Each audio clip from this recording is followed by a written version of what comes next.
come out of law school knowing what you wanted to do in terms of practicing law?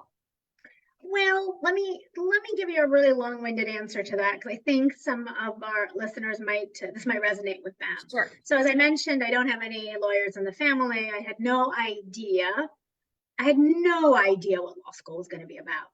I can't overemphasize how I really thought law school was like I finished college. I'm like, great. I am now going to do the next phase, and that is called law school. I thought it was going to be the same, meaning I would take classes. I would get a score, a GPA, a grade. At some point, I would finish, and then I would send my resume out, and I would look for a job because now I had added, certificate, added little line item on my education. Nothing about that was accurate. Nothing about that. So I was completely shocked when I started law school. A couple of things and a couple of ahas that if anybody can relate to this, or if we have any law students listening, here's the thing: law school can be what I described. It can be. You kind of go along your merry way, you make your grades, and then you kind of see what happens.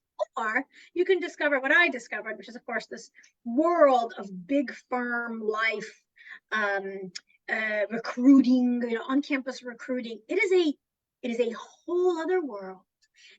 I didn't know.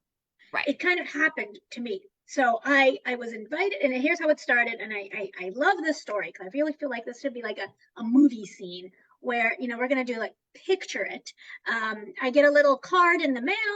I'm invited to an open house at law firm, Orange Tomatoes and Potatoes, LLP.